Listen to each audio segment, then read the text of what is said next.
वसुधैव कुटुंबकम दोस्त। आप लोगों को लग रहा होगा कि ये फोटो शायद किसी डीएसएलआर वगैरह से खींचे गए हैं, लेकिन ऐसा नहीं है। सारे फोटोज खींचे गए हैं एक मोबाइल फ़ोन के साथ, एक स्मार्टफोन के साथ। दोस्तों, मेरा नाम है प्रियदर्शन और मैं इंडिया में बहुत सारी जगह घूमा हुआ हूँ और मोस्टली राजस्थान मैंने पूरा कवर किया है। और मैं एक ट्रैवल यूट्यूबर और फोटोग्राफर हूँ और मैं मोस्टली जो भी फोटोज़ वगैरह क्लिक करता हूँ वो फ़ोन से ही क्लिक करता हूँ। तो मेरा जितना भी एक्सपीरियंस अब तक का रहा है इस कोर्स के थ्रू आउट मैं आपको बताने की कोशिश करूँगा। तो आपको ज़्यादा समय नहीं लेते हैं और शुरू करते हैं मोबाइल फोटोग्राफी का ये कोर्स। बहुत ही क्रमबद्ध तरीके से हम इस कोर्स को आगे बढ़ाएंगे। सबसे पहले हम जानेंगे कि मोबाइल फोटोग्राफी हम क्यों कर रहे हैं और उसकी बेसिक टर्मिनोलॉजीज़ क्या क्या है। उसके बाद हम आपके कैमरे की ऐप को समझेंगे क्योंकि आप उसी से फोटोग्राफी करने वाले हैं। उसके बाद हम रूल जानेंगे फोटोग्राफी के, किस तरह की फोटोग्राफी होती है और कुछ सीक्रेट ऐप्स और एडिटिंग का थोड़ा बहुत तरीका मैं आपको बताऊंगा।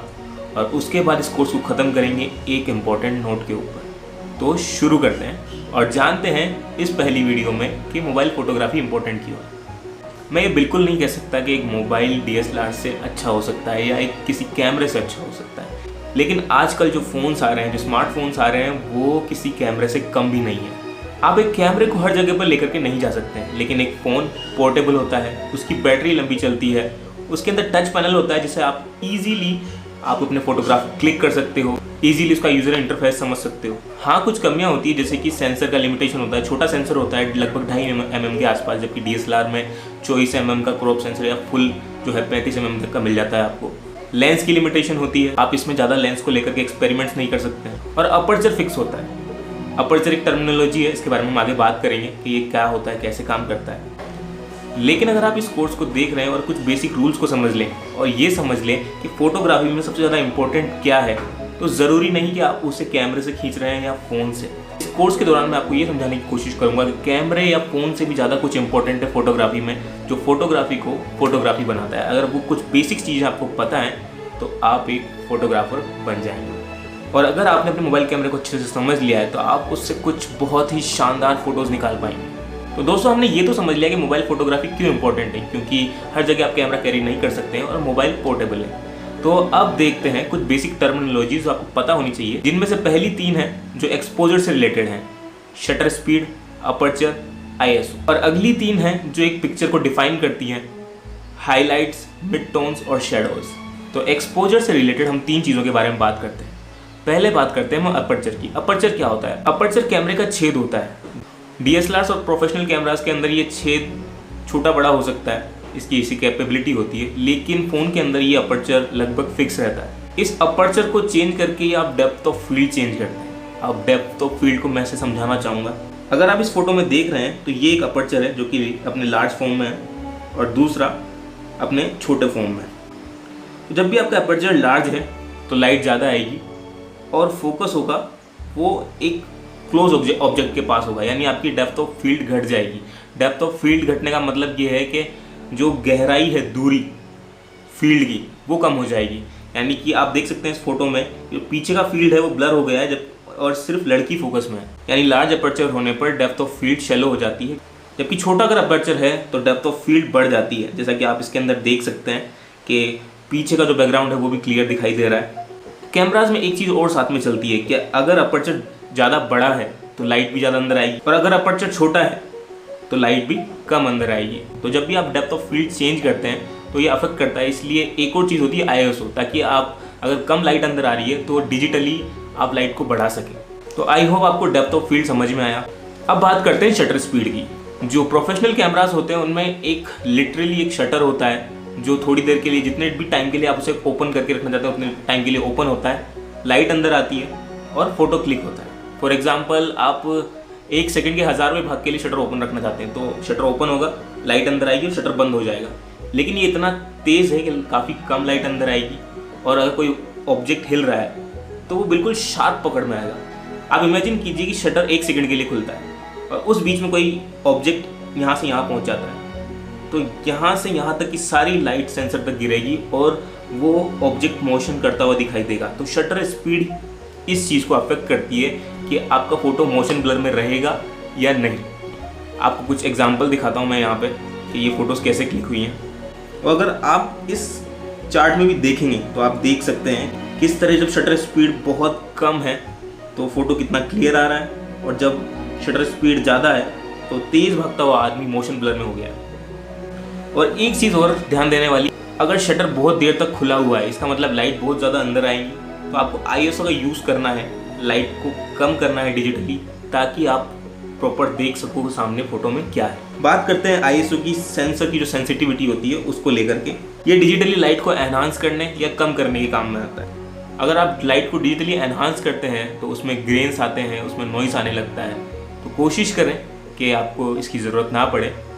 आपको बिल्कुल चिंता करने की ज़रूरत नहीं है, हम धीरे धीरे एक एक चीज़ को प्रैक्टिस करके समझेंगे। पर अगर मोबाइल कैमरे की बात करें तो आपको अपर्चर को लेकर दिक्कत में आने की बिल्कुल ज़रूरत नहीं है, क्योंकि अपर्चर फिक्स रहता है। मोबाइल के अंदर एक प्रो मोड होता है और आप आसानी से उसके अंदर डेप्थ ऑफ फील्ड को चेंज कर सकते हो कि आप फोकस कहाँ रखना चाहते हो, क्लोज ऑब्जेक्ट पे या दूर वाले ऑब्जेक्ट पे। उससे आपको, अगर आप क्लोज रखोगे तो आपको पीछे बैकग्राउंड ब्लर मिल जाएगा। तो हमने ये एक्सपोजर चार्ट क्यों समझा, क्योंकि जब भी हम अपर्चर, शटर स्पीड या ISO को चेंज करते हैं तो उससे एक्सपोजर कंट्रोल होता है। फॉर एग्जांपल, अगर हमें छोटा अपर्चर चाहिए तो हमें किसी और तरीके से उसके अंदर लाइट बढ़ानी होगी, तो उसकी शटर स्पीड को हम कम कर दें ताकि छोटे छेद में भी बहुत देर तक लाइट अंदर आए, या फिर उसकी ISO को बढ़ा दें।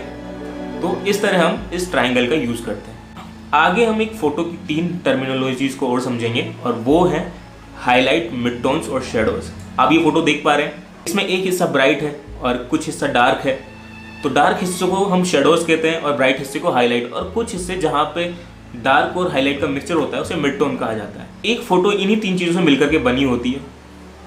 आगे जब हम कलर ग्रेडिंग सीखेंगे तो हम समझेंगे इसका क्या इंपॉर्टेंस है, क्योंकि मान लीजिए आप एक फ़ोटो के अंदर कलर्स को कंट्रोल करना चाहते हैं, तो आप इन 3 पैरामीटर्स की मदद से ही उस फोटो में कलर को कंट्रोल कर पाएंगे। फॉर एग्जाम्पल, अगर आप चाहते हैं कि हाईलाइट का एरिया ऑरेंज हो तो आप डायरेक्टली उस एरिया को ऑरेंज कर सकते हैं। शेडोज़ का एरिया आप चाहते हो कि ब्लू हो तो आप उसे ब्लू कर सकते हैं। अभी वीडियो खत्म हो रही है तो मैं आपको 2 बोनस टिप्स देना चाहूँगा।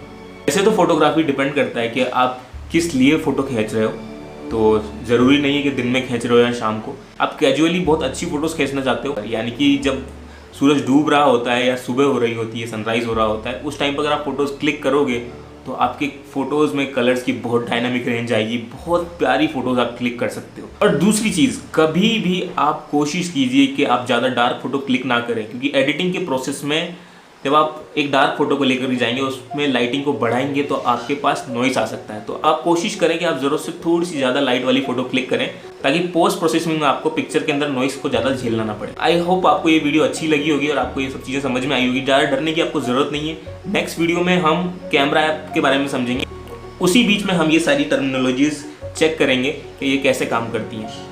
तो तब तक के लिए इंटरनेट पर और भी फोटोज़ को देखिए और इन टर्मिनोलॉजीज़ को समझने की कोशिश कीजिए। मेरा नाम है प्रियदर्शन और इस वीडियो को देखने के लिए धन्यवाद।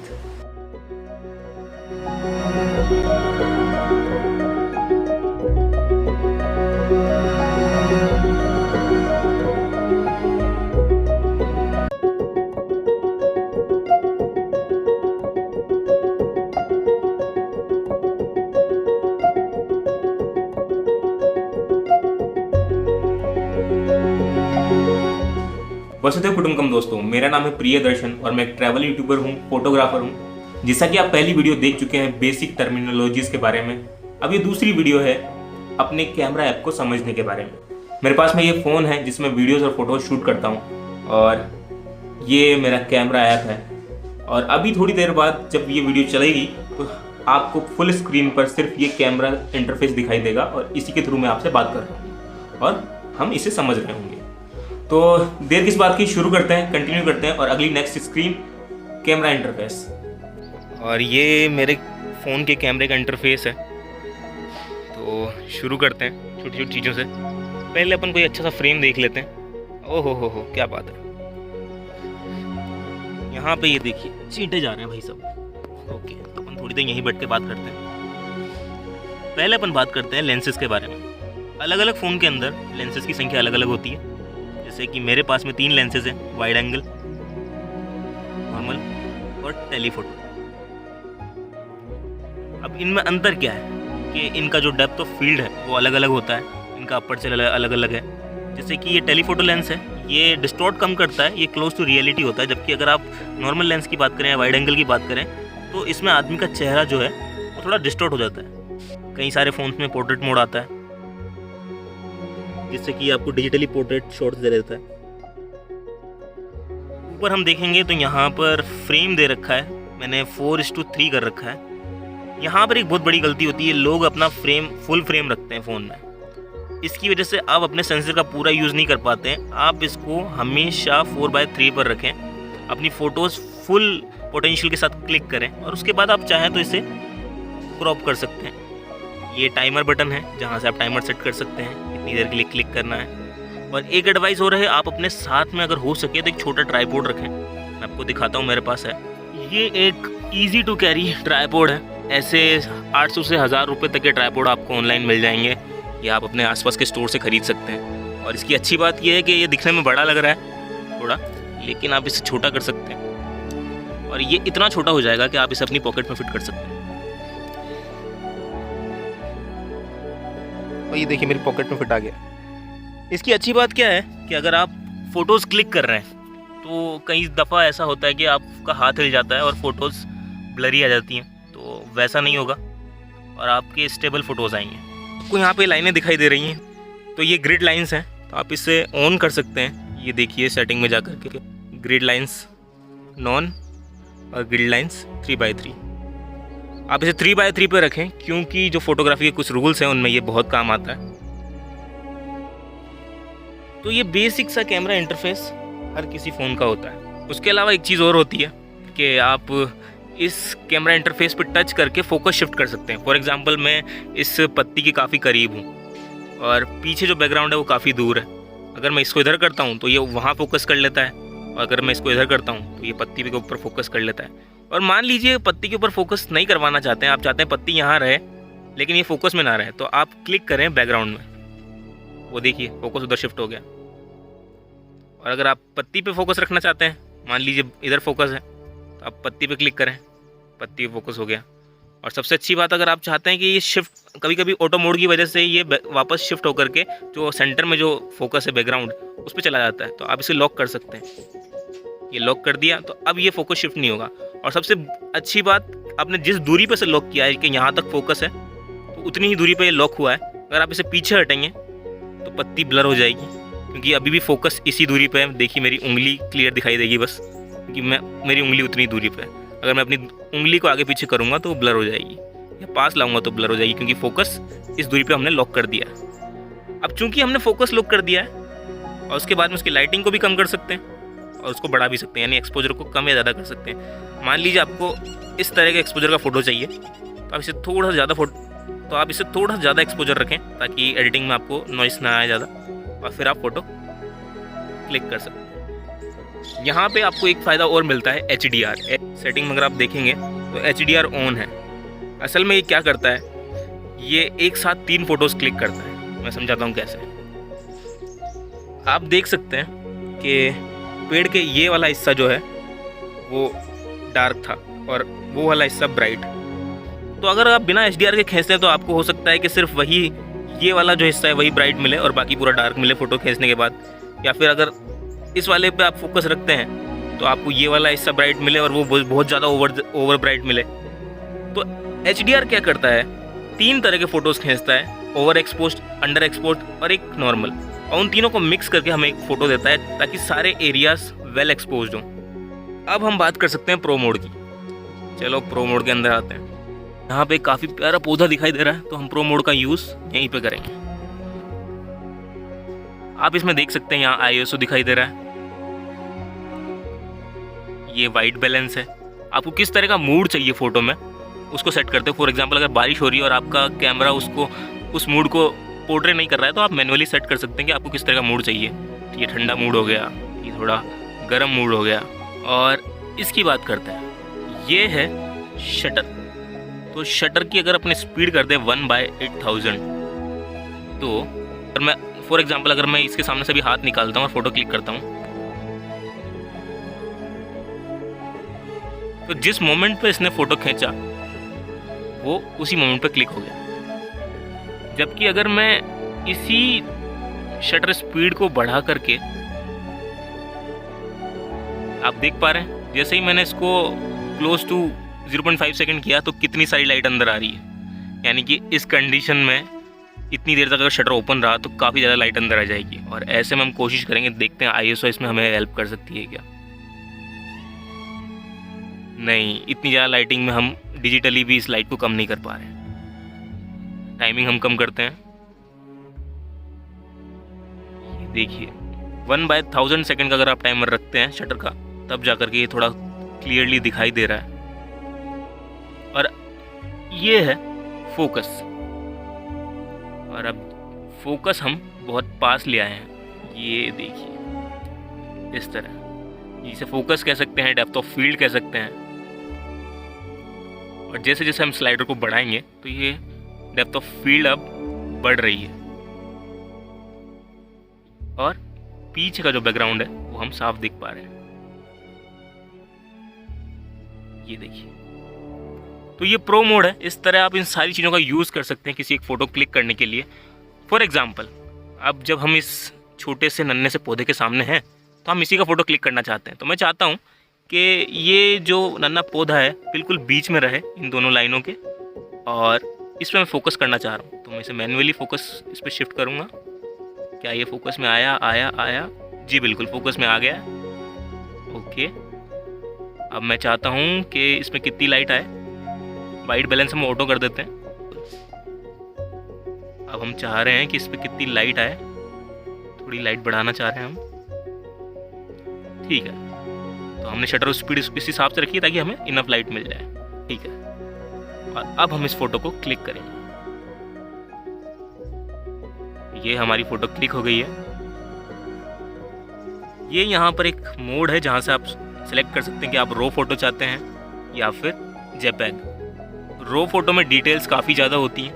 मैंने ये क्लिक किया, आपको 2 फोटोज़ मिलेगी शायद। अब एडिट का बटन आ रहा है, लेकिन इस वाली फ़ोटो में नहीं आ रहा है क्योंकि ये रो फोटो है, इसे ईजिली एडिट नहीं कर सकते हैं। इसके लिए हमें एक ऐप चाहिए जो इसे एडिट कर सके। स्नैपसीड के ऐसे ऑप्शन आपको कभी नहीं दिखेंगे जो एक रो फोटो को आप अगर उसमें लेते हैं। ये देखिए यहाँ लिखा आ रहा है रो, इस जगह पे। हम कुछ और फोटोज क्लिक करेंगे इस मैनुअल मोड में या प्रोफेशनल मोड जिसे आप कह सकते हैं। हम चाह रहे हैं इस गेट और इस खिड़की की फ़ोटो लेना क्योंकि ये काफ़ी अच्छा फ्रेम लग रहा है, और चूँकि हमारा फोकस बहुत पास है इसलिए डेप्थ ऑफ फील्ड काफ़ी कम हो गया है। अब हम डेप्थ ऑफ फील्ड को बढ़ा रहे हैं। क्या ये फोकस में आ गया? बिल्कुल। लाइटिंग काफ़ी ज़्यादा है, हम इसे कम करना चाहेंगे। 1/100 ये सही लग रहा है, और हम फ़ोटो क्लिक कर लेंगे। देखिए हम अभी बहुत आसान फ़ोटोज़ क्लिक कर रहा हूँ। आपको बिल्कुल दिमाग पे लोड लेने की ज़रूरत नहीं है। हमने उजाले में एक फ़ोटो ले लिए, अब हम चाहेंगे कि हम अंदर कुछ अंधेरे में फ़ोटोज़ लें। क्योंकि शटर स्पीड हमने काफ़ी ज़्यादा कर ली थी इसलिए हमें कुछ दिख नहीं रहा था। अब हम शटर के बंद होने के टाइम को धीरे धीरे बढ़ाएंगे। ये देखिए जैसे जैसे मैं इसको बढ़ाता जा रहा हूँ ये और ज़्यादा लाइट कैप्चर करता जा रहा है। अब देखिए मैंने 4 सेकंड का इसे कर दिया है। क्लिक कर लेंगे।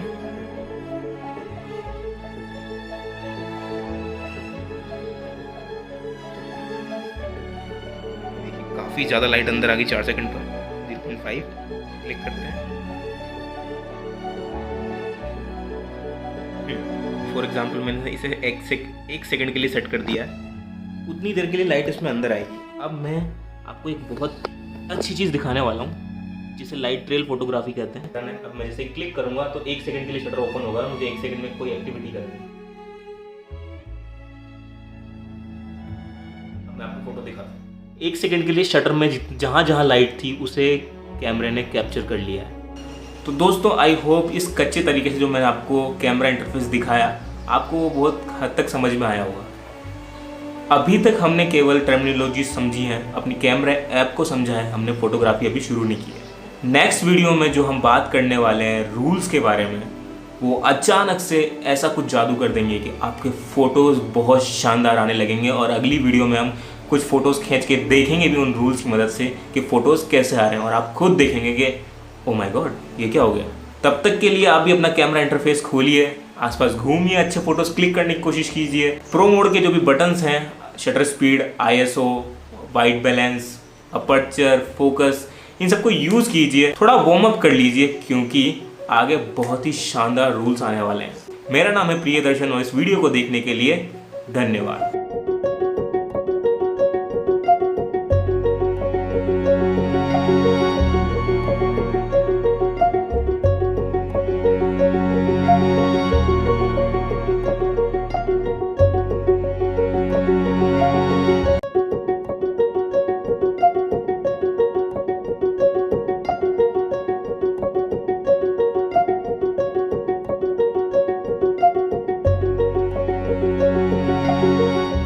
वसुधैव कुटुंबकम दोस्तों, अभी तक आपने देखा कि मोबाइल से फोटोग्राफी हमारे लिए क्यों फायदेमंद हो सकती है, उसकी बेसिक टर्म्स क्या हैं, उसके अलावा कि अगर आपका जो फ़ोन है उसका कैमरा ऐप है, हमने उसे समझा। लेकिन अभी तक हमने कोई भी अच्छी फोटोज़ नहीं खींची थी, अभी तक सिर्फ हमने बेसिक टर्म्स को समझा था। और अब वो चीज़ें हमारे सामने आने वाली है, वो रूल्स, वो एडवाइजेस सामने आने वाली है जो हमारे फोटो में चार चांद लगा दे। इन रूल्स की ऐसी कोई गिनती नहीं है, क्योंकि समय के साथ साथ बहुत सारे रूल्स बनते गए। जो फोटोज़ अच्छी थी और उनमें क्या कॉमन था, उस वजह से ये रूल्स बने। और फोटोग्राफी वैसे भी पर्सपेक्टिव के बारे में है, तो इसके कई सारे रूल्स आपको देखने के लिए मिल सकते हैं। लेकिन कुछ बेसिक रूल्स हैं, वो मैं आज आपके सामने लेकर के आया हूँ। और सबसे पहले सबसे फेमस रूल के बारे में बात करते हैं, रूल ऑफ थर्ड्स। मैंने इन रूल्स को समझाने के लिए कुछ फोटोज़ का सहारा लिया है। उन फोटोज़ की मदद से हमें एक आइडिया होगा कि ये रूल्स कैसे काम करते हैं। तो पहला जो रूल ऑफ थर्ड्स है, उसकी अपन फोटो देखते हैं। फोटो आपकी स्क्रीन के सामने है। अगर इस फोटो के अंदर आप देख रहे हैं तो मैं आपको बता दूं कि रूल ऑफ थर्ड्स होता क्या है। असल में आप अपने फ्रेम को 3 पार्ट्स में डिवाइड करते हो, 2 हॉरिजॉन्टल और 2 वर्टिकल रेखाओं की मदद से।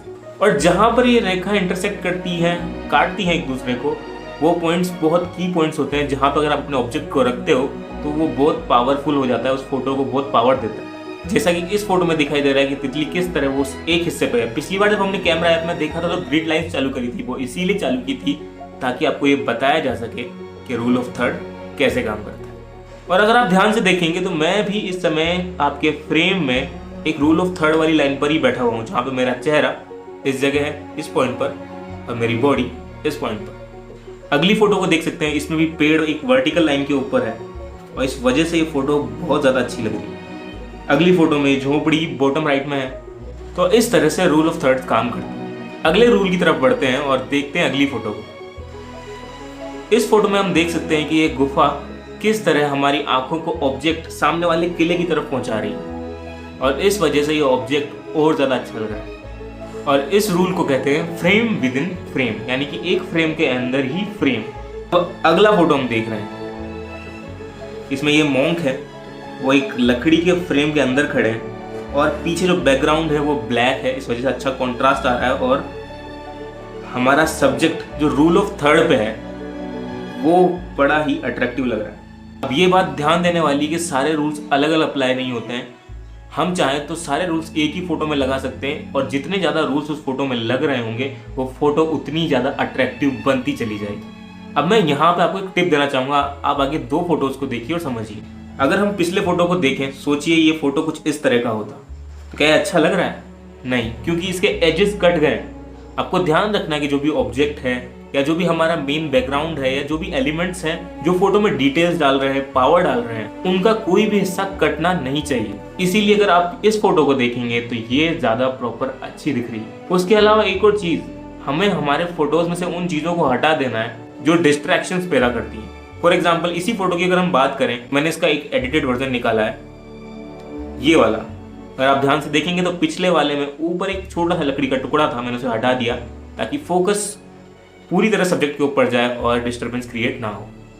और जो अगला रूल है वो है फिल द फ्रेम। रूल को सुनकर के आप थोड़ा सा कंफ्यूज होते हैं, क्योंकि पिछली बार मैंने बोला कि एजेस कटनी नहीं चाहिए, और इस बार अगर आप इस फोटो को देखें तो इस फूल की आसपास की पत्तियां कट चुकी है, लेकिन उसके बावजूद भी ये फोटो अच्छा लग रहा है। आखिर क्यों? फिल द फ्रेम, ये जो आइडिया है इसका यूज तब करते हैं जब हम किसी ऑब्जेक्ट के साथ में बहुत ज़्यादा इंटीमेसी दिखाना चाहते हैं, उसकी डिटेलिंग बहुत ज़्यादा दिखाना चाहते हैं, तो हम उसके बहुत ज़्यादा क्लोज चले जाते हैं और इसीलिए फोटो अच्छा लग रहा है। एक और एग्जांपल आपके सामने है, ये एक पोर्ट्रेट फोटो है जहाँ पे आप इस इंसान की काफ़ी नज़दीक आ गए ताकि इसके चेहरे के इमोशंस और बारीकियाँ आसानी से देख सकें। और अगला रूल है लीडिंग लाइंस। लीडिंग लाइंस आप सुनकर के ही समझ गए होंगे कि अगर किसी फोटो के अंदर आसपास के ऑब्जेक्ट्स, बैकग्राउंड या कुछ ऐसी लाइंस है जो आपके मेन सब्जेक्ट की तरफ इशारा कर रही है, तो वो उस फोटो को और सुंदर बनाता है। जैसा कि इस फोटो में यहाँ पर आईफल टावर के सामने जो सरफेस है उसके अंदर जो टाइल्स हैं उनकी लाइंस सीधा इशारा कर रही है आईफल टावर की तरफ, और इस वजह से फोटो काफ़ी ज़्यादा डायनामिक और काफ़ी ज़्यादा अच्छा लग रहा है। नेक्स्ट फोटो देखिए, ये देखिए एक पेड़ का फोटो है और उसके आसपास से रोड कुछ इस तरीके से जा रहा है, और इस रोड की वजह से ही हमारे आंखें पहुंच पा रही है सीधा हमारे सब्जेक्ट की तरफ, पेड़। अगला रूल है डायगोनल लाइंस, यानी कि विकर्ण रेखाएं। ये रेखाएं आपके सब्जेक्ट के रास्ते को काटते हुए निकलती हैं और बताती हैं कि सब्जेक्ट इस रास्ते से जा रहा है या सब्जेक्ट इस तरफ है। फॉर एग्जाम्पल अगर इस फोटो में आप देखेंगे तो जो खेत की लाइंस बनी हुई है वो मेन रोड को काटते हुए जा रही है और उसके बीच में सब्जेक्ट पर फोकस करवा रही है, और इस वजह से ये फोटो काफ़ी ज़्यादा अच्छा लग रहा है। इसकी सिमेट्री बहुत अच्छी है, इसलिए भी ये बहुत अच्छा लग रहा है। अगला फोटो हम देखें डायगोनल लाइंस के अंदर, तो ये देखिए इस फोटो में एक सीढ़ी की परछाई है जो कुछ इस तरीके से गिर रही है कि ताकि वो सामने वाले इंसान को अपने साथ अंदर फ्रेम में ले ले। यहाँ पे सिर्फ डायगोनल लाइंस नहीं है, यहाँ पर फ्रेम विद इन फ्रेम भी है। परछाई के फ्रेम के अंदर इंसान आ गया है और इसीलिए बहुत ज़्यादा ब्यूटीफुल लग रहा है। और उसके अलावा डेप्थ ऑफ फील्ड भी है, उसके बारे में हम आगे बात करते हैं। लो, डेप्थ ऑफ फील्ड का नाम लिया और अगला फोटो उसी के बारे में। डेप्थ ऑफ फील्ड के बारे में मैं पहले ही बात कर चुका हूँ कि हम जो कैमरे का फोकस है उसकी मदद से व्यूअर का अटेंशन उस तरफ पहुंच सके, उस सब्जेक्ट की तरफ पहुंच सके जहां हम पहुंचाना चाहते हैं। जैसे कि इस फोटो में देख सकते हैं तो पीछे जो बैकग्राउंड है वो ब्लर हो रखा है, यानी कि वो फोकस में नहीं है और उसकी डेप्थ ऑफ फील्ड कम है। कार जो है कैमरे की काफ़ी पास है, इसलिए जो बैकग्राउंड का फील्ड है वो ब्लर हो चुका है और कार फोकस में आ चुकी है। यहाँ पे हम देख सकते हैं कि 2 स्तर पे काम हुआ है। पहला, बैकग्राउंड में ब्लर है और दूसरा, डायरेक्टली आगे आने पर सब्जेक्ट फोकस में है। लेकिन इससे एक लेवल ऊपर हम और जा सकते हैं, वो देखते हैं अगले फोटो में। ये देखो, ये भी एक डेप्थ ऑफ फील्ड का उदाहरण है कि आपके फोटो में आप कितनी डेप्थ ऐड कर सकते हो, कितनी गहराई ऐड कर सकते हो। पिछले फोटो में गहराई की सिर्फ 2 लेयर्स थी, पीछे वाला हिस्सा और कार तक, लेकिन यहाँ पर गहराई की 3 लेयर्स मौजूद हैं। पहला हिस्सा जहाँ पर आप देख सकते हैं कि घास ब्लर हो रखी है, यानी कि यहाँ फोकस नहीं है। फोकस हमारा आगे शिफ्ट होता है जहाँ 2 इंसान खड़े हैं, ये हमारी दूसरी लेयर है। और तीसरी आखिरी लेयर जहाँ पहाड़ है। तो इस तरह हमारी आंखों को ये लीड कर रहा है पहाड़ की तरफ। और दूसरी बात ये, यहाँ पे लाइट का भी बहुत अच्छा रोल प्ले हुआ है कि किस तरह घास के पास थोड़ी डार्क लाइट है और जैसे जैसे हम पहाड़ की तरफ बढ़ रहे हैं तो लाइट बढ़ती जा रही है, इसलिए आंखें अपने आप ही सब्जेक्ट की तरफ पहुंच जा रही है, इसलिए फोटो आंखों को बड़ा अच्छा महसूस हो रहा है। और अगला आता है सिमेट्री। इस फोटो को देख के आप समझ ही रहे हैं, जैसा कि ये फोटो है जहाँ लेक के अंदर पेड़ की परछाई बनी हुई है और ये लेक पूरे फोटो को 2 बराबर हिस्सों में बांट रही है। नेक्स्ट फोटो देख सकते हैं आप। अगला आइडिया है पैटर्न्स के बारे में। जब भी हम कहीं पर पैटर्न्स देखते हैं तो ये दिमाग को बहुत प्लीज करता है। जैसे कि इस फोटो में देख सकते हैं कि बहुत सारे गेट्स हैं अलग अलग कलर्स के, काफी चुने हुए कलर्स का यूज करके, ताकि आपकी आंखों में एक अच्छा कॉन्ट्रास्ट बन सके, इस पिक्चर को खींचा गया है। अगला फोटो देखते हैं पैटर्न्स के बारे में। तो ये देखिए, पत्तियों के ऊपर एक तरह का पैटर्न है और वो काफी सारी संख्या में जब उनका फोटो लिया गया है तो कितना अच्छा फोटो आ रहा है। और यहाँ पर डेप्थ ऑफ फील्ड का भी यूज हुआ है क्योंकि पीछे वाला हिस्सा ब्लर है और बीच में जो पत्तियां फोकस में है उससे पास वाला हिस्सा भी ब्लर है। तो यहाँ पर 3 लेयर तक डेप्थ ऑफ फील्ड यूज की गई। अगली जो चीज है वो सबसे ज्यादा जरूरी है और वो है कॉन्ट्रास्ट चेक करना। फॉर एग्जाम्पल जो ये फोटो आप देख पा रहे हैं, धूल सफेद रंग की है और बच्चे काले रंग के, और उस वजह से काफी साफ कॉन्ट्रास्ट तैयार हो रहा है। हम बैकग्राउंड और सब्जेक्ट को आसानी से अलग करके देख पा रहे हैं। बेसिकली कॉन्ट्रास्ट की वजह से ही हम सब्जेक्ट और बैकग्राउंड में अंतर पता कर पाते हैं। अगर कुछ फोटोज कलरफुल हैं और आप नहीं समझ पा रहे हैं कि इनमें कॉन्ट्रास्ट कैसा है, तो आप एक सिंपल सा काम कीजिए, उस फोटो को लीजिए और उसका सैचुरेशन खत्म कर दीजिए। जहाँ भी आपको डार्क एरियाज दिखें और जहाँ भी आपको लाइट एरियाज दिखें, वो आपस में अपने कॉन्ट्रास्ट को दिखा रहे हैं। और अगर आपके सब्जेक्ट और बैकग्राउंड के बीच में हाईलाइट्स और शेडोज सही से अंतर पैदा नहीं कर रहे हैं, तो हो सकता है कि आपका ध्यान सब्जेक्ट की तरफ फोटो में ना जा पाए। ये तो सिंपल बात हुई शेडोज और हाईलाइट के कॉन्ट्रास्ट की, लेकिन उसके अलावा एक चीज़ और होती है जिसका बहुत बड़ा रोल होता है फोटोज में, वो होता है कलर कॉन्ट्रास्ट। ये कलर व्हील है जैसा कि आप देख सकते हैं, और इसमें जो भी एक कलर है उसके जस्ट ऑपोजिट कलर उसका कॉन्ट्रास्ट कलर है। और अगर किसी पिक्चर में इन दोनों चीज़ों को यूज़ करके फोटो खींचा जाए, फॉर एग्जाम्पल अगर आप रेड कलर लेते हैं, उसके सामने जो ये हल्का ब्लू कलर है, इन 2 कलर को लेते हैं, किसी सब्जेक्ट को अगर आप रेड टी शर्ट पहना दें और उसके पीछे एक स्काई ब्लू कलर का आसमान है और उस फोटो को क्लिक करें, तो वो फोटो बहुत ज़्यादा अच्छी लगेगी। एक रीज़न और बताता हूँ मैं आपको, उससे पहले आगे की कुछ फोटोज देखते हैं। ये फोटो देखिए, इसके अंदर सूरज की रोशनी जो कि ऑरेंज कलर की है और जबकि बादल थोड़े ब्लू कलर के हैं। अगर आप इस व्हील में देखेंगे तो आप इन रंगों में कंट्रास्ट पाएंगे, इसीलिए फोटो इतनी ज़्यादा आंखों को अच्छी लग रही है। उसके अलावा अगर आप इससे डीसेचुरेट करेंगे, इसका कलर उड़ा देंगे सारा, तो आप इसके हाइलाइट्स यानी कि जहाँ पे सूरज की किरणें हैं वहाँ पे ज़्यादा हाईलाइट्स देख पाएंगे, और जहाँ बादल हैं वहाँ पे शेडोज देख पाएंगे। इसलिए यहाँ पे 2 तरह के कॉन्ट्रास्ट लगे हुए हैं और वो इस फोटो को बहुत ज़्यादा सुंदर बना रहे हैं। और अगली फोटो को जब आप देखेंगे तो आपको समझ में आएगा कि हमें गुलाब इतना पसंद क्यों है।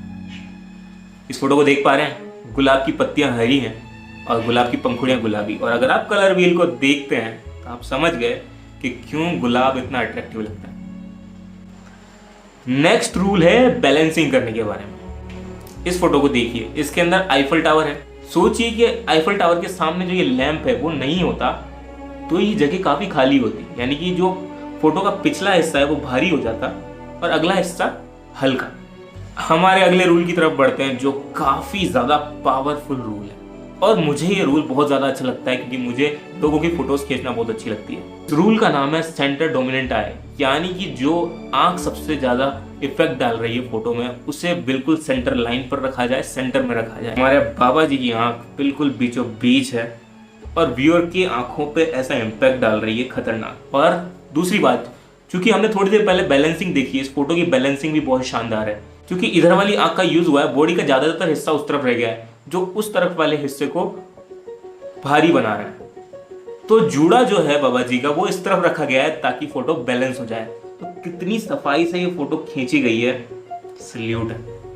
नेक्स्ट रूल एक बहुत सिंपल सी कॉमन सी बात है कि हमारी आंखों लेफ्ट टू राइट जाती हुई चीजें बड़ी सही लगती है। इस फोटो में अगर आप देखेंगे तो घोड़ा जो है लेफ्ट से राइट की तरफ आ रहा है। और अगला रूल है भाई साहब, गोल्डन रेशियो रूल।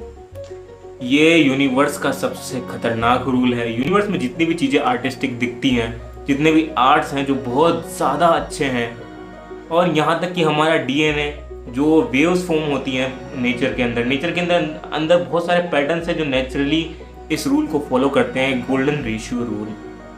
अगर कोई फ्रेम ऐसा है जिसके आप 2 हिस्से कर सकते हैं, ए और बी, और उनका a + b / b = b/b = 1.61 ... ratio आता है, तो वो एक गोल्डन रेशियो है। और इस तरह का जो फिबोनाची सीक्वेंस बनेगा उससे इस फ्रेम के अंदर जो स्पाइरल तैयार होगा, उस स्पाइरल के हर एक हिस्से के अंदर जो भी एलिमेंट होगा वो बहुत अच्छे से लीड करता हुआ जा रहा होगा ऑब्जेक्ट की तरफ, और इसलिए फोटो बहुत ज़्यादा आर्टिस्टिक और बहुत ज़्यादा अच्छी लगेगी। आपको इतना कुछ देखने की जरूरत नहीं है, आप सिंपली इतना समझ लीजिए ये जो रूल है रूल ऑफ थर्ड्स के काफ़ी करीब है, लेकिन रूल ऑफ थर्ड्स नहीं है। इस फ्रेम को याद रखने की कोशिश कीजिए और आगे कुछ एग्जाम्पल देखिए। फॉर एग्जाम्पल इस फोटो को हम देखते हैं तो किस तरह ये स्पाइरल इस बंदे की आंख की तरफ बढ़ रहा है। पहला हिस्सा, दूसरे हिस्से में फेस आ रहा है, तीसरे हिस्से में आंख आ रही है, और आगे बढ़ते बढ़ते बढ़ते जो सबसे मेन आंख है जिसकी तरफ वो इशारा कर रहा था वहां तक ये स्पाइरल जाता जाता, और इसलिए फोटो काफी अच्छी लग रही है। अगली फोटो में हम देख सकते हैं कि किस तरह बोर्ड के ऊपर फोकस हुआ है। उसके बाद अगर हम इस फोटो में देखें तो पहाड़ के नीचे से लाइट आ रही है, इसका मतलब जो व्यूअर की आंख है वो स्लाइड की तरफ बढ़ रही है। अगर हम यहाँ पे गोल्डन रेशियो का फ्रेम डालकर देखेंगे तो हम पाएंगे कि हमारी आंखें भी उन सभी डब्बों से होते हुए उस गोल्डन लाइट की तरफ पहुंच जाएंगी। तो बेसिकली ये इतने सारे रूल्स हैं, और ऐसे बहुत सारे रूल्स आपको और इंटरनेट पे मिल जाएंगे जब आप सर्च करने की कोशिश करोगे, लेकिन ये बेसिक रूल्स हैं जो आपकी फोटोज को अच्छा करने में काफ़ी मदद कर सकते हैं। धीरे धीरे प्रैक्टिस कीजिए, समझिए इन रूल्स को। लेकिन इस वीडियो में आपको यहीं पे नहीं छोड़ूंगा। अभी हम कैमरा उठाएंगे जैसे पिछली बार उठाया था, और आसपास फोटोज क्लिक करने की कोशिश करेंगे इन रूल्स की मदद से। तो और यहाँ पर हम आपके सामने आ चुके हैं, ये हमारे मॉडल सर तैयार हैं, तो बुक पढ़ रहे हैं, और आप देख पाएंगे इस एंगल से कि मैं क्या कर रहा हूँ एग्जैक्टली, और कैमरे के इंटरफेस में तो आप देख ही पा रहे हैं कि क्या हो रहा है। तो बेसिकली हम पहला फोटो आपका लेंगे इस प्रोफाइल से।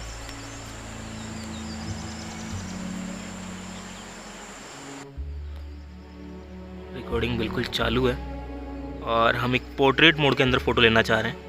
अगर आप ग्रिड लाइन में देखें तो मैंने घर का जो सरफेस है उसको नीचे ही एक लाइन के नीचे ख़त्म कर दिया है, और अंकित भाई को बिल्कुल बीचों बीच रखा है। इसमें हम रूल ऑफ थर्ड नहीं लगा रहे हैं, इसमें हम अंकित भाई को बिल्कुल बीच में रख रहे हैं, और ये क्लिक।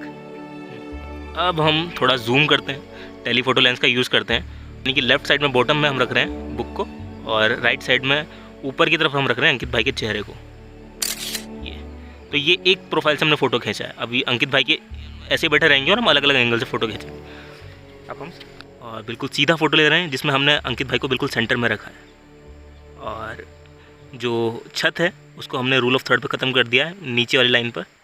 और जहाँ पे सिर ख़त्म हो रहा है वहाँ पे अगली लाइन है ऊपर वाली, और उसके ऊपर आसमान है। और ये क्लिक। अब हम जूम करते हैं थोड़ा। नहीं, यहाँ पर हमें कोई रूल ऑफ थर्ड नहीं मिल रहा है इस समय। तो एक काम करते हैं, हम एक फ़ोटो लेते हैं सेंटर डोमिनेंट आई वाला। तो इसमें हम क्या करेंगे, अंकित भाई अब आपको यहाँ पे हमें थोड़ी मदद करनी है। आपको अपनी मुंडी को इस तरफ झुकाना है, ठीक है? ओके, हाँ। और इस बुक को थोड़ा इस तरफ झुकाना है। यस, लुक ऐसा रखना है कि एटीट्यूड है, ठीक है? ऊंचे एंगल से फ़ोटो ले रहे हैं इस समय। और अभी हम अंकित भाई को बिल्कुल कटने नहीं देंगे, पूरे अंकित भाई आ रहे हैं, ठीक है? अब हम फिल द फ्रेम करेंगे जहाँ पे हम इंटीमेसी दिखाएंगे अंकित भाई की बुक के साथ में। इंटीमेसी वो नहीं है अंकित भाई जो आप समझ रहे हो। तो हमने एक अपर एंगल शॉट ले लिया है, हमने सामने से फ़ोटो ले लिया है। अब हम एक लोअर एंगल शॉट लेंगे।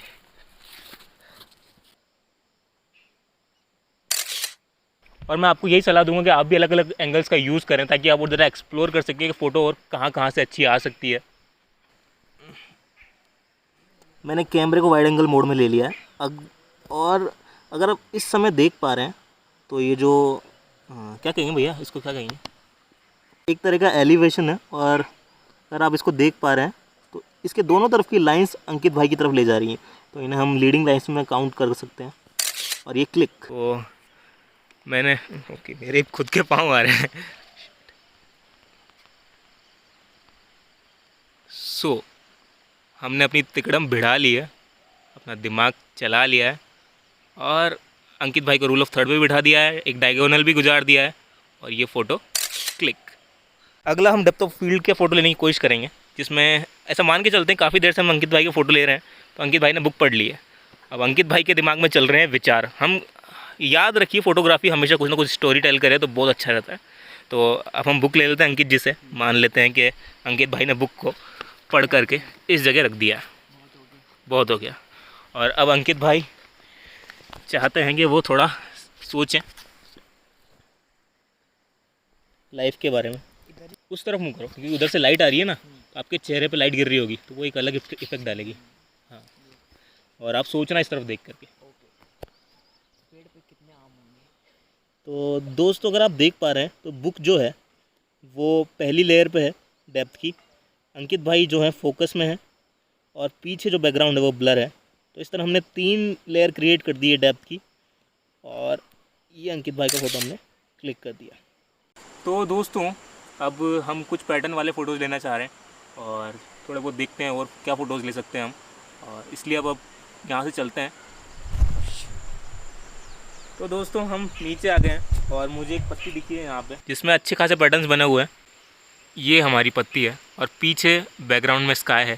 तो जैसे कि बात थी कंट्रास्ट की, स्काई जो है अच्छा खासा हाईलाइट हो रखा है और शेडो आ रही है हमारी पत्ती के ऊपर, और इसमें काफ़ी अच्छे अच्छे पैटर्न बने हुए हैं। तो हम इसका फ़ोटो लेने की कोशिश कर रहे हैं। क्लिक। तो आसपास यूं ही घर में चक्कर लगाते हुए मुझे एक जगह मिलती है, वो है ये। तो इस गोप्रो को हमने यहाँ पे रख दिया है और फ़ोटो कर देंगे। हमने काफ़ी सारे फ़ोटोज़ क्लिक कर लिए हैं। गोप्रो भैया आ जाओ, तुम भी आ जाओ, तुम भी आ जाओ। तो शुरुआत से लेकर अभी तक हमने पहले जाना कि मोबाइल फ़ोटोग्राफी क्यों इंपॉर्टेंट है, क्योंकि ये पोर्टेबल है और इसकी बैटरी काफ़ी अच्छी चलती है। और उसके बाद हमने जाना कि इस मोबाइल फ़ोटोग्राफी की जो ऐप है, जो कैमरा ऐप होती है, उसमें कैसे कैसे फंक्शंस होते हैं उनको समझा। लेकिन वहाँ से हमने बिल्कुल ही फ़ोटोज़ क्लिक नहीं करी अच्छी। और उसके बाद आता है अगला पार्ट, रूल्स। और उसके बाद जो हमने फ़ोटोज़ क्लिक करी है, आया है। अभी मैं आपको ये फ़ोटोज़ ज़्यादा दिखाऊंगा नहीं, मैं आपको ये फ़ोटोज़ तब दिखाऊंगा जब हम एडिटिंग वाले चैप्टर पे पहुंचेंगे। और जब हम इनकी एडिटिंग करेंगे तो ये क्या से क्या बन जाएंगी, वो देख करके आपको बहुत मज़ा आने वाला है। तो आशा आपको ये वीडियो अच्छी लगी होगी। मेरा नाम है प्रियदर्शन और इस वीडियो को देखने के लिए धन्यवाद।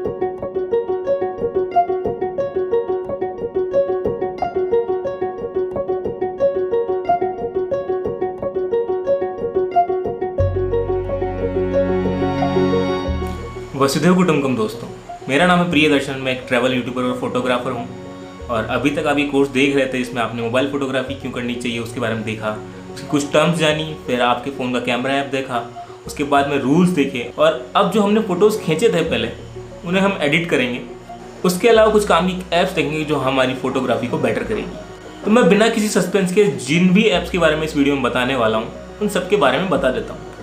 तो शुरुआत करते हैं कैमरा ऐप्स के साथ में। अगर आपके फ़ोन का इनबिल्ट कैमरा ऐप आपको अच्छा नहीं लगता है, और या फिर कुछ उसके ऐसे फंक्शंस हैं जो और एक्सप्लोर हो सकते हैं, तो प्ले स्टोर पे अवेलेबल है फुटेज कैमरा और ओपन कैमरा। ये ओपन सोर्स सॉफ्टवेयर है, इन्हें कोई भी डाउनलोड कर सकता है और किसी भी फ़ोन में यूज़ कर सकता है। तो एक और बहुत अच्छी ऐप है जिसे अगर आप डाउनलोड कर लेंगे तो आपको बहुत फ़ायदा होगा, वो है फोटोपिल्स ऐप। इस ऐप की मदद से आप सन, मून और स्टार्स की डायरेक्शन और पोजीशन का पता लगा सकते हैं।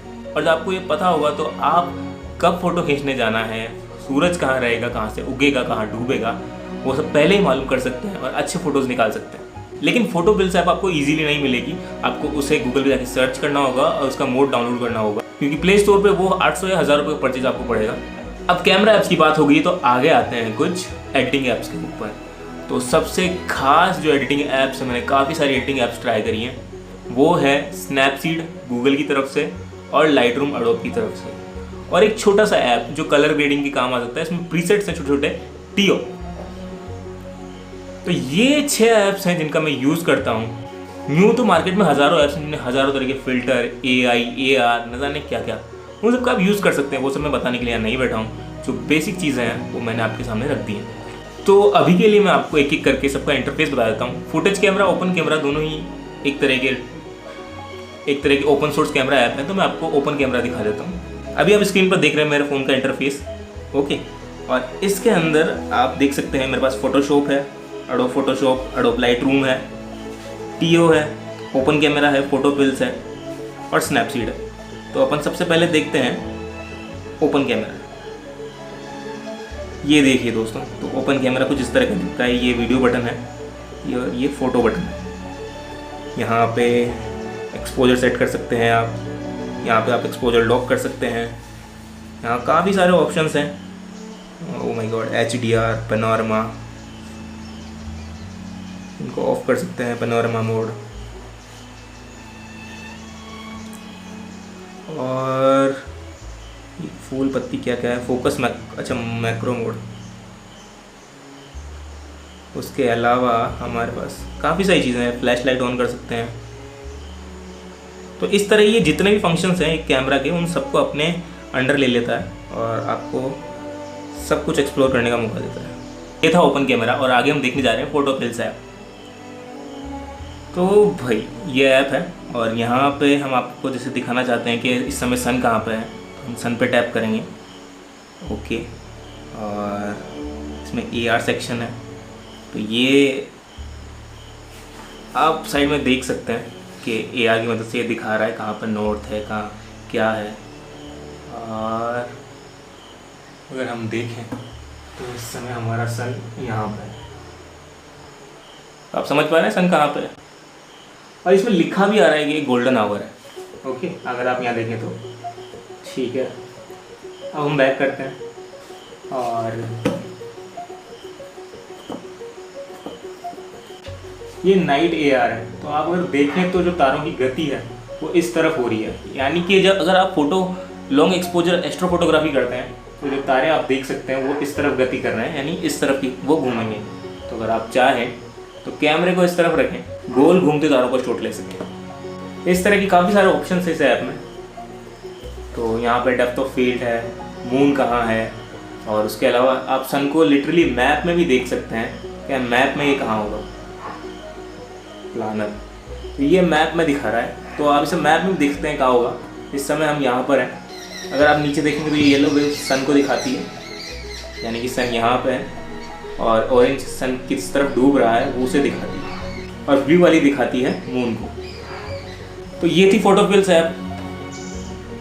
आगे बढ़ते हैं, हमने कैमरा ऐप्स देख लिए हैं और आगे हम देखना चाह रहे हैं एडिटिंग। तो अगला जो फ्रेम होगा वो स्नैपसीड का होगा, और हमने आज जितनी भी फ़ोटोज़ खींची उनकी हम एडिटिंग करेंगे और उनको लास्ट स्टेज में देखेंगे। तो दोस्तों ये है स्नैपसीड। और आज के फ़ोटोज़ हम एडिट करना शुरू करेंगे। फॉर एग्ज़ाम्पल हम इस पहले फ़ोटो से चुनते हैं जो हमने साइड से लिया। इस फोटो में जो नीचे का हिस्सा पाँव के पास वहाँ पे थोड़ी सी छत दिखाई दे रही है, हम उसे काट देंगे क्योंकि हम नहीं चाहते हैं कि कुछ एक्स्ट्रा डिस्ट्रैक्शन उसमें आए। और अंकित भाई के पीछे पीठ की तरफ जो मकान आ रहा है हम चाहते हैं कि शायद उसे भी थोड़ा काट दें ताकि वो भी ना आए। बैलेंस बिगड़ गया है इसलिए हम थोड़ा सा पास ले आते हैं और इसे थोड़ा नीचे लेते हैं और दैट्स इट। इसके बाद हम चाहें तो इसके टूल सेक्शन में जा सकते हैं। इसमें काफ़ी सारे ऑप्शंस हैं जैसे कि ट्रू इमेज, जहाँ पे आप इसकी ब्राइटनेस बढ़ा सकते हैं, कम कर सकते हैं, और कॉन्ट्रास्ट, सेचुरेशन यानी कि रंग बढ़ाना, रंग घटाना। और रंग घटा के देखते हैं कि कॉन्ट्रास्ट कैसा है। तो यहाँ देख सकते हैं कि ये हाईलाइट एरिया है और ये इस जगह जहाँ ये पेड़ हैं वो शेडोज़ हैं और ये अंकित भाई पे मिड टोन्स हैं, यानी कि शेडोज़ और हाइलाइट्स के बीच। और ये एम्बियंस है, हाइलाइट्स हैं। हाइलाइट्स को बढ़ाने के लिए या घटाने के लिए, शेडोज़ को बढ़ाने या घटाने के लिए, और ये वार्मथ है। एक्चुअली सैचुरेशन को वापस लेकर के आना होगा मुझे, गर्मी को बढ़ाने के लिए या ठंडक लाने के लिए। हम चाह रहे हैं इस फोटो में कि हम अंकित भाई के फेस पे थोड़ी लाइट डालें ताकि वहाँ फोकस जाए। ये है विग्निएट ऑप्शन। और यहाँ पर हम क्या करेंगे, बैकग्राउंड को डार्क रखने की कोशिश करेंगे, लेकिन चेहरे के पास में हम लाइटिंग थोड़ी बढ़ाना चाहेंगे क्योंकि हमारा फोकस यहीं पर है। और ये डन। तो आई थिंक इससे ज़्यादा हम एडिटिंग इसमें नहीं करेंगे वरना ये ओवर एडिटेड लगेगी। और आप देख सकते हैं कि किस तरह इसमें ड्रामेटिक चेंज आया है। इन सारे फोटोज़ को अपन एक साथ देखेंगे। इसको अभी हम कर देते हैं सेव।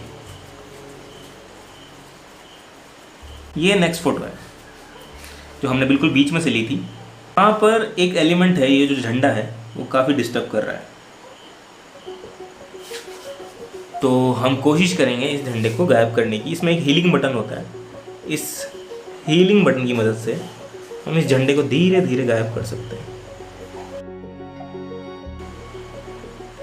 ये डिटेल्स है, यानी कि फोटो की स्ट्रक्चर्स और शार्पनेस को बढ़ाने के लिए।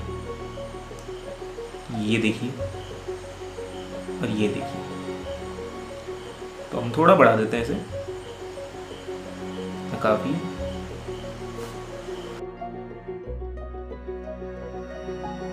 इसे हम कर देंगे सेव।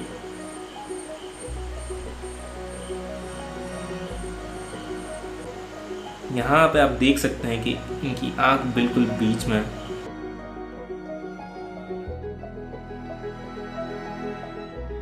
हम हमारे सब्जेक्ट को ज़्यादा उभर कर दिखाने के लिए यहाँ पे सेलेक्टिव टूल है, उसका यूज़ कर सकते हैं। चेहरे को सिलेक्ट करेंगे और इसकी स्ट्रक्चर बढ़ा सकते हैं, यानी कि इसकी डिटेलिंग ज़्यादा दिखाई देगी। अगर आप क्लोजली देखेंगे तो स्ट्रक्चर बढ़ गई है क्योंकि हम चाहते हैं कि हमारा सब्जेक्ट स्टैंड आउट करे। हम बैकग्राउंड को थोड़ा ब्लैक करने की कोशिश करेंगे।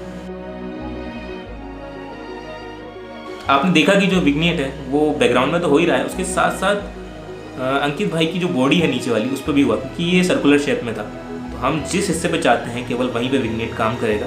हम ऊपर ऑप्शन में जाएंगे लेयरिंग के, इसमें व्यू एडिट्स देखेंगे और लास्ट लेयर जो हमने विग्नेट की लगाई थी उस पर ब्रश टूल यूज़ करेंगे और ये बटन है। तो अब हम जहाँ से मिटाना चाहते हैं, हमने विग्नेट 0 कर दिया है और हम इसके निचले हिस्से जो बॉडी पे है उसको मिटाना चाह रहे हैं, हमने ये मिटा दिया। ओके, तो ये हमें सही लग रहा है।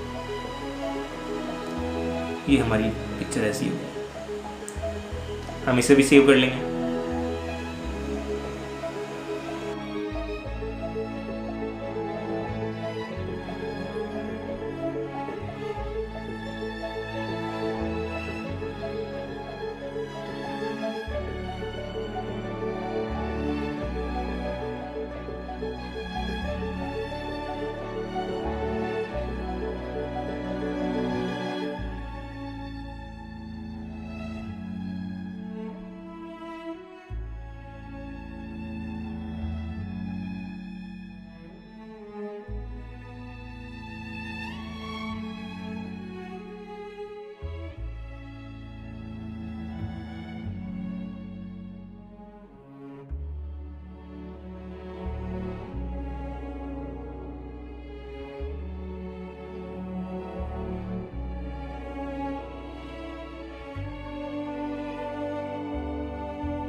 ये तो सिंपल एडिटिंग थी और अब हम लाइटरूम का यूज़ करेंगे और कलर ग्रेडिंग करेंगे।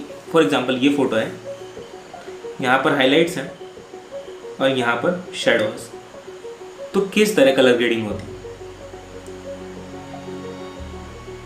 हम चाहें तो एक कलर पिक्चर भी ले सकते हैं, लेकिन मैं समझाना चाहता हूँ एक कलर पिक्चर के अंदर ये कलर ग्रेडिंग किस तरह उसके रंगों को बदल देता है। Colour grading basically highlights, shadows और मिड टोन्स के कलर्स को कंट्रोल करता है। आप चाहें तो हाइलाइट्स को ऑरेंज कलर दे दें और शेडोज को ब्लू कलर दे दें, तो बेसिकली पिक्चर के कुछ गिने चुने कलर रह जाते हैं और उसकी वजह से पिक्चर काफ़ी ज़्यादा अट्रैक्टिव लगती है। ये लाइट रूम है, इसमें कलर वाला ही बटन है, यहाँ पे ग्रेडिंग का बटन है। आप यहाँ देख सकते हैं शेडोज लिखा हुआ है, यहाँ मिड टोन्स आ गया और यहाँ हाइलाइट्स।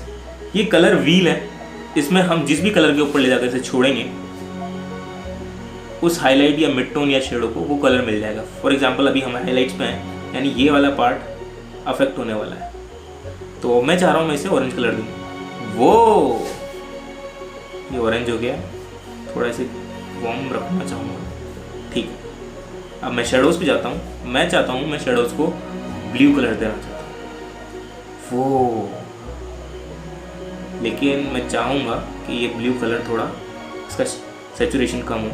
इस स्लाइडर को सुखाते हुए इसका सैचुरेशन कम कर दूँगा और ये फ़ोटो कलर ग्रेडेड हो गई है। देखिए एक ब्लैक एंड वाइट फ़ोटो के रंग किस तरह बदल दिए गए। तो इसे अब हम सेव कर लेते हैं और क्रिएट अ प्रीसेट, यानी कि आपने जो सेटिंग रखी है आप किसी भी फोटो पे अप्लाई कर सकते हो और उसमें इस तरह का इफेक्ट आ जाएगा। तो आप क्रिएट अ प्रीसेट पे क्लिक कर दें, उसका नाम रख दें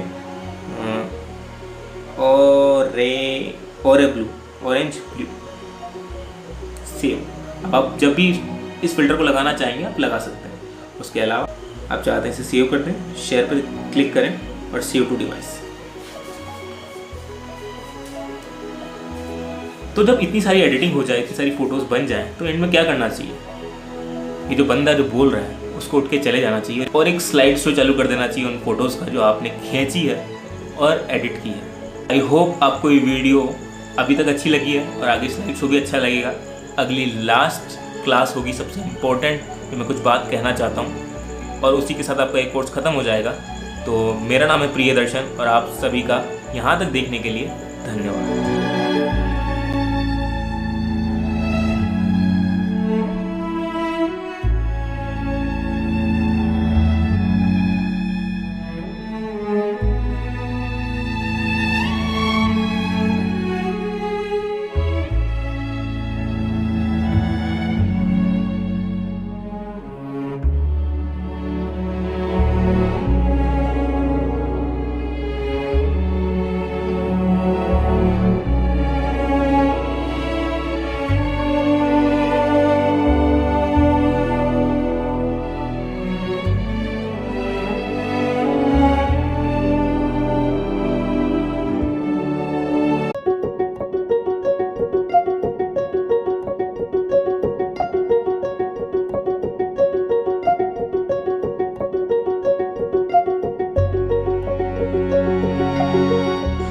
वसुधैव कुटुंबकम दोस्तों, मेरा नाम प्रियदर्शन है। मैं एक ट्रैवल यूट्यूबर और फोटोग्राफर हूँ।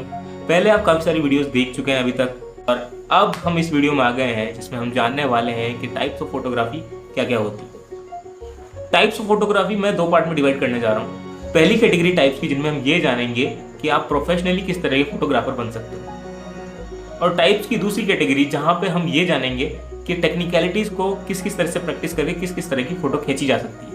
तो पहली चीज़ के ऊपर आते हैं। इस वीडियो में मैं आपका ज़्यादा समय नहीं लूँगा, तो हम हर टाइप के ऊपर एक सरसरी सी नज़र डालेंगे। तो शुरू करते हैं टाइप्स की कैटेगरी में।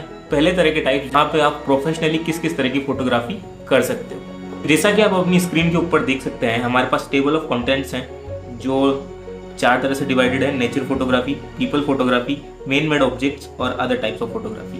हम एक एक करके देखते हैं कि ये क्या क्या है। तो नेचर फोटोग्राफी में पहली है लैंडस्केप फोटोग्राफी। ये देखो कितना अच्छा फोटो है। वाइल्ड लाइफ फोटोग्राफी, जहाँ पे जानवरों की फोटोज खींची जाती है।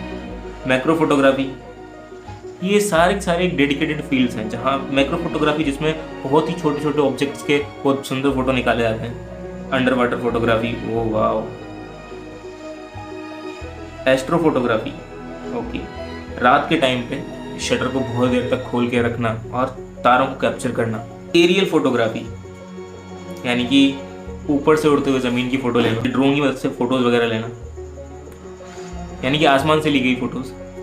साइंटिफिक फ़ोटोग्राफी, फिर आती है पीपल्स फोटोग्राफी जिसके अंदर पोर्ट्रेट फोटोग्राफी है, वेडिंग फोटोग्राफी है जो काफ़ी चलती है, डॉक्यूमेंट्री फोटोग्राफी, आप किसी न्यूज़ या किसी की लाइफ या जहाँ पे फ़ोटोज़ होती किसी तरह की न्यूज़ या इन्फॉर्मेशन कन्वे करती, फैशन फोटोग्राफी, कमर्शियल फोटोग्राफी जहाँ पे एडवर्टाइजमेंट वगैरह होते हैं, street photography, event photography, travel photography जो मैं करता हूँ, pet photography, man made objects, okay, product photography. अगर आप इंस्टाग्राम पे देखते होंगे तो काफ़ी बड़े बड़े इन्फ्लुएंसर्स कई सारे छोटे छोटे प्रोडक्ट्स के फोटोज डालते हैं, बहुत सुंदर सुंदर, वो अच्छे से खींचे जाते हैं कि देखने वाले की साइकोलॉजी के साथ खेला जा सके और उसे वो बेचा जा सके। Food photography, still life photography, architecture photography. तो ये तो थी जो आप प्रोफेशनली कर सकते हो। और कैटेगरीज के अंदर जो दूसरा टाइप है उसमें आप टेक्निकलिटीज़ की प्रैक्टिस करके ये फोटोज़ को खींच सकते हो। तो ये मेरा इंस्टाग्राम पेज है जहाँ पे मैंने एक पोस्ट डाली थी जिसमें मैंने प्रैक्टिस करने के लिए ये सारी कैटेगरीज रखी थी कि सेल्फ पोर्ट्रेट है, रूल ऑफ थर्ड्स है, ब्लैक एंड वाइट फोटोग्राफी है, टेक्सचर है, हाई एंगल लो एंगल फोटोग्राफी है, शिलूट है। शिलूट उस टाइप की फोटोग्राफी होती है जहाँ पे बैकग्राउंड में और सब्जेक्ट में काफ़ी कंट्रास्ट होता है, sunset photography, bokeh photography, lens flare photography, landscape photography, अच्छे अच्छे लैंडस्केप से फोटो खींचना, पोर्ट्रेट फोटोग्राफी। पोर्ट्रेट का मतलब सिर्फ सीधा ही नहीं होता है, उसके अलावा पोर्ट्रेट यानी कि किसी का चेहरा लेना बहुत क्लोजली, उसकी डिटेलिंग की फोटोज खींचना, colour water drops, dynamic tension, light painting. Light painting जो कैमरे का प्रो मोड होता है उसमें अगर अपन शटर का टाइमिंग ज़्यादा रखते हैं तो बहुत देर के लिए वो फोटो खींच पाएगा और उस बीच में लाइट जहाँ जहाँ ट्रेवल करेगी वो सारा कैप्चर हो जाएगा, जैसा कि इस लाइट पेंटिंग में आप देख सकते हैं। फ्रेम विद इन फ्रेम हम देख चुके हैं, अनबैलेंस्ड और बैलेंस फोटो। इस फोटो को अगर आप देखेंगे अनबैलेंस और बैलेंस वाले को, तो ये जो खंबा है वो थोड़ा साइड में आ रहा है, इस वजह से जो भार है फोटो का एक तरफ झुक गया है। अगर सेकंड फोटो को देखेंगे तो एक तरफ बिल्डिंग है और एक तरफ खंबा, और इस वजह से फोटो बैलेंस्ड हो गई है। पैनोरामा फोटोग्राफी, वो कितना अच्छा फोटो है, water splash, depth of field, hurry shutter, panning and slow sync flash. इसमें हम करते क्या है, वही लंबे टाइम के लिए शटर को ओपन करते हैं और जो ऑब्जेक्ट होता है उसके साथ साथ कैमरे को मूव करते हैं ताकि ऑब्जेक्ट ब्लर ना हो और उसके पीछे का बैकग्राउंड ब्लर हो जाए। Street photography, architecture photography, hidden camera mirror photo, night photography, light graffiti या फिर जिसे लाइट ट्रेल फोटोग्राफी भी कहते हैं। तो इस तरह के टाइप्स होते हैं, आप इन्हें प्रैक्टिस कर सकते हैं वही अपने प्रो मोड में जा करके, अलग अलग तरह की जो भी आपको पसंद है, क्योंकि मुझे लोगों के और सजीवों के फोटो खींचना बहुत पसंद है। तो आप जब इन कैटेगरीज में फोटोज को देखेंगे तो आपको पता लग जाएगा, आप थोड़ी बहुत प्रैक्टिस करेंगे कि आपको किस तरह की फोटोग्राफी पसंद है। कोर्स लगभग खत्म हो चुका है और ये आखिरी वीडियो है जहाँ पर मैं कुछ थोड़ी बहुत बातें बोलना चाहता हूँ जो आप अपने दिमाग में रखो एक बार फोटोग्राफी शुरू करने से पहले। कुछ फोटोज़ को देखते हुए तो आपकी स्क्रीन पर थोड़ी देर में कुछ फोटोज आ जाएंगी, 20 of the most famous photographs in history. Okay, तो हम देखते हैं। Henri Cartier Bresson's famous photo man jumping the puddle. Henri Cartier history में वर्ल्ड के बहुत अच्छे फोटोग्राफर माने जाते हैं। उनकी ये फोटो है। इस फोटो में एक आदमी लकड़ी की सीढ़ी के ऊपर से कूद करके जा रहा है, इसका रिफ्लेक्शन पानी में दिखाई दे रहा है। इस फोटो की खास बात यह है, हम जो नॉर्मली फोटोज खींचते हैं उनमें नहीं होती है स्टोरी, और जब भी किसी फोटो में स्टोरी होती है तो वो सबसे ज़्यादा इन्फ्लुएंशियल मानी जाती है और वो इसमें बहुत ज़्यादा स्ट्रॉन्ग है। ये उनकी एक सीरीज़ की फ़ोटोज़ का पार्ट है, द डिसिसिव मोमेंट। उन्होंने इस सीरीज़ में ऐसे फ़ोटोज़ खींचे जहाँ क्षण भर में एक डिसीजन लिया गया था और वो समय की स्टोरी बयां कर रहे थे। पीछे फैक्ट्री है, आगे ये आदमी दौड़ करके जा रहा है, इसका मतलब एक कहानी बयां करने की कोशिश कर रहे हैं कि ज़रूर वहाँ पे कुछ हुआ है। इस तरह काफ़ी सारे फ़ोटोज़ हैं, जैसे कि ये Stanley Forman's famous photo woman falling from fire escape. एक औरत और बच्चे गिर रहे हैं, तो ये फोटोग्राफ अपने आप में एक स्टोरी बयां कर रहा है। इस तरह के काफ़ी सारे फोटोग्राफ्स है हिस्ट्री में।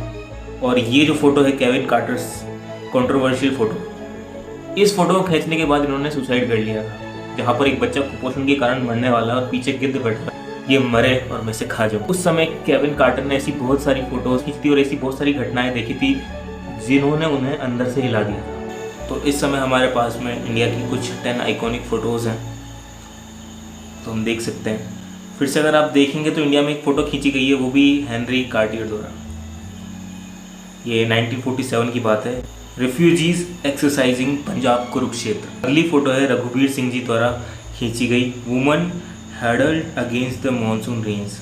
उसके बाद गांधी जी की फ़ोटो है 1946 की।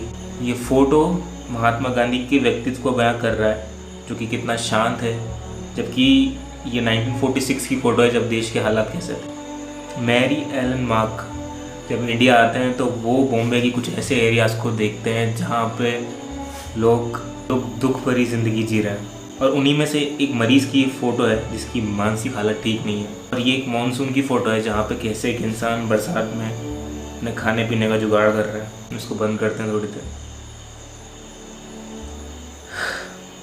ये सारी फ़ोटोज़ दिखाने का पर्पज़ यही था कि हमने काफ़ी सारे रूल्स देखे, फ़ोटोग्राफी के टाइप्स देखे, लेकिन सबसे ज़्यादा ज़रूरी है जब भी आप फ़ोटो क्लिक करें तो क्लिक करने के लिए दिमाग में पहले ये नहीं आना चाहिए कि फ़ोटो कैसे क्लिक करनी है। पहला सवाल ये आना चाहिए कि फ़ोटो क्यों क्लिक करनी है, फ़ोटो क्लिक करने के पीछे कहानी क्या है, आइडिया क्या है, मूड क्या है, फ़ोटो क्लिक करने के पीछे क्या इंस्पिरेशन। उसके बाद ज़रूरी भी नहीं कि आप कंपोजिशन ठीक से लगाओ, लेकिन ज़रूरी ये है कि आप उस फ़ोटो के इमोशन को ठीक से कैप्चर करो। फोटोग्राफी का एक फेमस रूल और है, और उसे कहते हैं फक द रूल्स, यानी बाहर में गए सारे रूल्स। कोई फ़ोटो अच्छी लग रही है मतलब लग रही है। जब आप फोटोग्राफी सीखेंगे तो आप बहुत सारे फोटोग्राफर्स को देखेंगे, उनकी फ़ोटोज़ को देखेंगे, तो कभी भी एक गलती नहीं करनी है कि हम रूल्स को अपनाते अपनाते किसी और का पर्सपेक्टिव अपना लें। हमेशा फोटोग्राफी को एक जरिया रखना है कि हमारा जो पर्सपेक्टिव है, दृष्टिकोण है, वो फोटोग्राफी के जरिए निकल के बाहर आ सके। आप अगर और फोटोग्राफी के बारे में जानना चाहते हैं तो आपकी स्क्रीन पर मैं 2 नाम बता रहा हूँ फोटोग्राफर्स के। एक हेनरी कार्टियर, दूसरे हैं भारत से रघु राय। और अगर आप कोई चैनल चाहते हैं जहाँ से आप और ज़्यादा फोटोग्राफी सीख सकें तो कुछ फेमस चैनल हैं, जैसे कि मैंगो स्ट्रीट हो गया, और उसके अलावा आर्ट ऑफ फोटोग्राफी हो गया, और उसके अलावा एक कुणाल मल्होत्रा का चैनल है, भारत से ही है, तो अच्छे से फोटोग्राफी के बारे में समझाते भी हैं और गियर्स के बारे में बात करते हैं। बहुत सारे फोटोग्राफर्स और फोटोग्राफ्स दुनिया में हैं, आप जहाँ से चाहें वहाँ से जाके सीख सकते हैं। इस कोर्स को ख़त्म करते हुए बस मैं इतना ही कहना चाहता हूँ कि प्रैक्टिस कीजिए, एक्सपेरिमेंट कीजिए अपनी फ़ोटोग्राफी के साथ में, अलग अलग एंगल्स पे, अलग अलग फंक्शंस के साथ में। कुछ फ़ोटोज़ को देखिए, उनका ब्रेकडाउन देखिए, वो क्यों अच्छी लग रही है, वो कैसे खींची गई, और शायद यही तरीका है कि धीरे धीरे हम फोटोग्राफी में और बेहतर हो सकते हैं। तो इसी के साथ में मैं इस कोर्स को और इस वीडियो को एंड करना चाहता हूँ। तो दोस्तों, मेरा नाम है प्रियदर्शन और मैं कर रहा हूँ इंडिया टूर। मैं एक ट्रैवल यूट्यूबर और फोटोग्राफर हूँ। ये मेरे यूट्यूब और इंस्टाग्राम के हैंडल है, आप मुझे यहाँ पे फॉलो कर सकते हैं और जुड़ सकते हैं मेरी जर्नी के साथ। और अगर आपके कोई दोस्त फोटोग्राफी परस्यू करना चाहते हैं तो उन्हें एक और सजेस्ट कीजिए। तो स्वस्थ रहिए, मस्त रहिए और फोटोग्राफी के थ्रू अपने आप को एक्सप्रेस करते रहिए और देखते रहिए बिट्टू कहाँ जा रहा है।